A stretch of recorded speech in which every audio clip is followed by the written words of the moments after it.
Dobar dan, pozdrav lijepi svima sa ovog čudesnog mjesta. Ja mislim da je ovo mjesto, a to je Bengaluru Adinam kod mog gurua Paramahamsa Nityanande, najživahnije mjesto na planeti.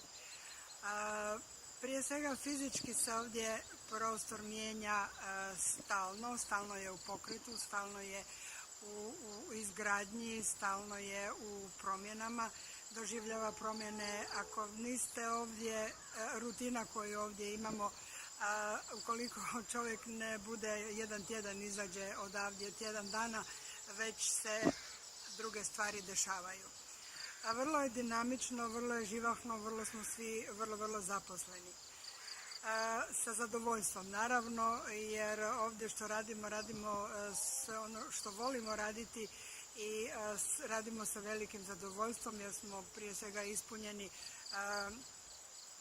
kako da to kažem, božanskim mirom, božanskim nečim što smo ostvarenjem naših htjenja, naših želja, kako god, ispunjenje onoga što smo možda godinama tražili ili nismo znali definirati, ali evo ovdje u ovom prostoru pored mog gurua tu nas ima nekih 300-tinjak koji stalno smo u ovom prostoru, a programi se dešavaju svako malo.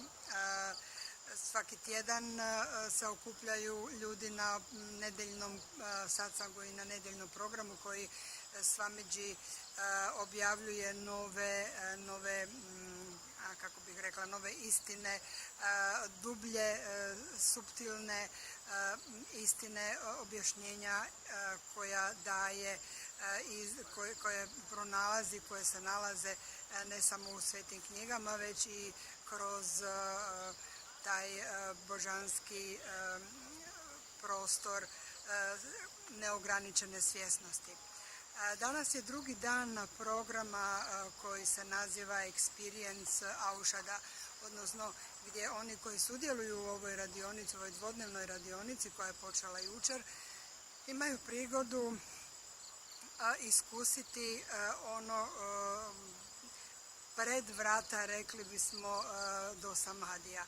Znači, stanje nirvikalpa samadi. Swamiji već neko vrijeme, to sam već i najavljivala, objavljuje tehniku, odnosno proces u kojima se koriste ljekovite biljke, ljekovite supstance, kao što su kurkuma, haritaki, nim,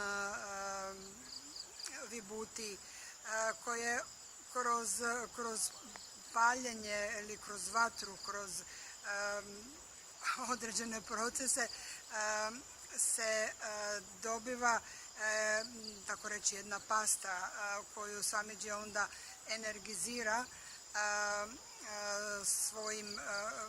svojim prisustvom i dodirom, odnosno inicijacijom tih gotovih alkemijskih supstancija, alkemijskih proizvoda. U tom procesu, naravno, cijeli Ashram je ovdje pozvan, cijeli Adinam je pozvan, svi smo pozvani da prisustvujemo i svjedočimo, i ne samo mi, već i cijeli svijet gleda, zato što se sve to prenosi uživo preko takozvane dvosmjerne konferencije, gdje kogod želi može se priključiti uživo preko dvosmjerne konferencije ili jednostavno uživo, ne samo na oficijalnom TV kanalu, već i kroz Facebook akaunte, odnosno Facebook svih nas koji smo ovdje. Znači, mi na našim stranicama imamo taj program koji je uživo. Znači, proces kako se što radi, što sve ulazi u taj dio kojeg Swamiji tog dana predstavlja. Znači, energija koja se tu stvara, jednostavno ona oživljava svaku stanicu, doživljavaju se proboji svjesnosti, kundalini se podiže. Nityananda, ovo je bio moj jedan guru brat koji žuri na početak programa. Dakle, svi smo u tom prostoru, ne samo mi da doživljavamo i osjećamo tu energiju, već i svi oni koji promatraju, koji uživo su prisutni. Jednostavno, energija nema granica, nema daljine, tako da svi osjećaju tu energiju i promjenu i ono što ona donosi. Swamiji svaki puta otkriva novi postupak. Jučer smo isto imali jednu prekrasnu meditaciju gdje jednostavno ne možete, a ne osjetiti i ne doživjeti tu veličanstvenost, taj mir, tu ispunjenost, prilikom kada Swamiji stoji na pozornici i radi ono što radi putem pokreta raznih mudri koje koristi. Jednostavno, ja imam osjećaj kao da on svakom stanicom svoga tijela, očima, treptajem, pokretom ruke jednostavno nas obuhvaća, obasipa tom energijom visoke vibracije koju mi onda primamo ili dopuštamo da je primamo u smislu da jednostavno naš isključimo, da ne promatramo stvari iz ljudske perspektive, nego da dopustimo, da ostavimo otvorena vrata, da ostvarimo prazan prostor u kojem može onda ući i stati ono što trebamo primiti. Swamiji je to jako lijepo rekao da mi budemo kao prazna čaša. Jer ako imate recimo čašu u kojoj je bilo crno vino i sada želite u nju uliti mlijeko. Znači ona mora biti potpuno prazna i čista da bi moglo mlijeko biti mlijeko. Inače imamo nekakav kiseliš i ono što primamo mlijeko prestaje imati onu izvornu kvalitetu koja ima u tom svom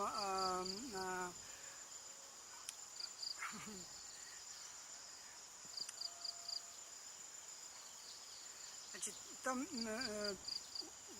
u tom izvornom prostoru, znači kada mi jednostavno ispraznimo naše misli, naše dvoumlje, šta god. Znači jer na kraju krajeva prvi smo mi ti koji dobivamo ono zbog čega smo uopće ovdje i došli. Za koji sat, za nekih sat vremena drugi dio programa počinje. Ima oko 300-tinjak sudionika koji dolaze iz cijele Indije, ali ima i nekih koji su došli iz Europe, ali sa namjerom da, ne samo iz Europe već i iz Amerike, koji su došli ovdje sa namjerom da ostanu kao Adinavasi. Adinavasi su oni koji su se odlučili da svoj život posvete svom prosvjetljenju uz pomoć i vodstvo Paramahamsa Nityanande. Znači, Adinavasi je netko ko trajno, permanentno živi ovdje i svoj život je posvetio tom svom cilju i tom svom svrsi svog postojanja. Kao što rekoh, stalno je velika događanja se ovdje dešavaju. Jedan od sljedećih se dešava u prosincu koji se naziva Mahasadashi Voham.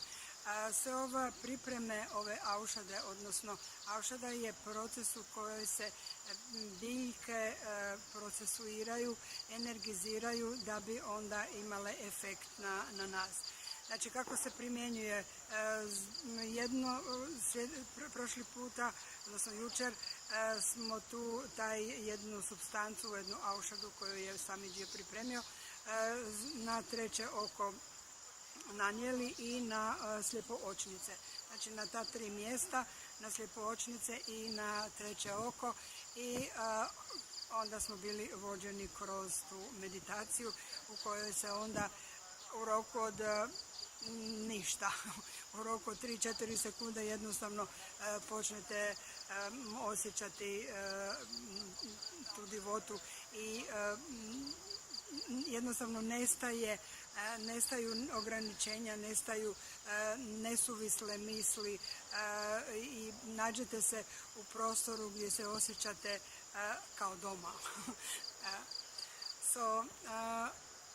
Između sada, odnosno danas i prosinca, ima još mnogo ponuđenih drugih programa, od jogitve gdje je 21-dnevni program u kojem se predstavlja